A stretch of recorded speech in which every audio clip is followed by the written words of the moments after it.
శ్రీమతి రామానుజాయ నమః. ధనుర్మాసంలోకి ప్రవేశించే ముందు తిరుప్పావై యొక్క తనియన్ల అర్థాలు తెలుసుకుందాము. తనియన్ అనేది గ్రంథానికి ముందు చెప్పే ప్రార్థన.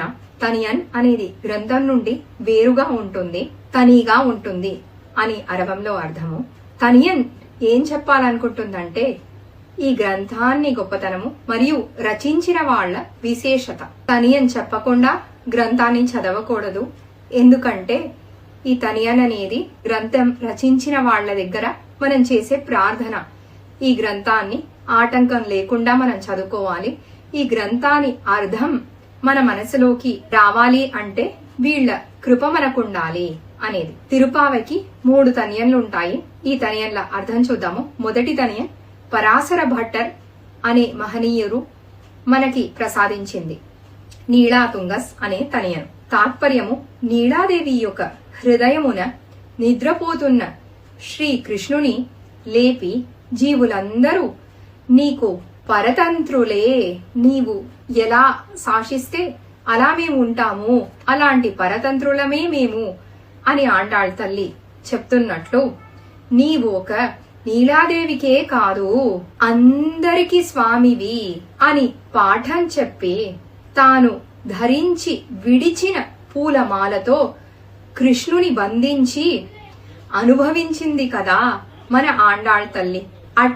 అలాంటి ఆండాళ్ తల్లికి అనేక దాసోహములు. రెండవ తనియన్ ఉయ్యకొండార్ అనే మహాచార్యులు చెప్పింది. అన్నవయల్ పుదువై ఆండాళ్ హంసములు సంచరించు పొలములో గల శ్రీవిల్లిపుత్తూరులో అవతరించిన శ్రీ గోద. రెండవ తనియన్ అన్నవయల్ పుదువై ఆండాళ్ అనేది ఉయ్యకొండార్ వారు సమర్పించింది.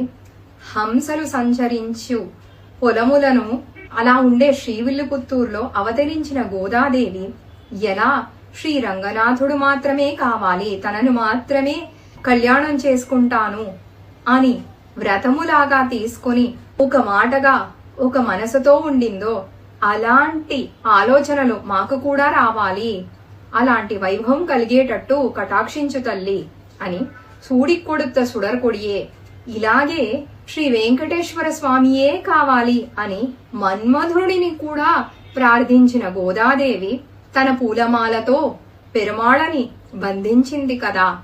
అలాంటి తల్లి ఒక కటాక్షము తిరుప్పావై పాటగా చెప్పేటప్పుడు చక్కగా ఎలా ఆండాళ్ తల్లి చెప్పిందో అలాగే మనము చెప్పి ఆండాళ్ తల్లి కటాక్షం కలిగేటట్టు ఈ వ్రతాన్ని మొదలెడతాము రండి.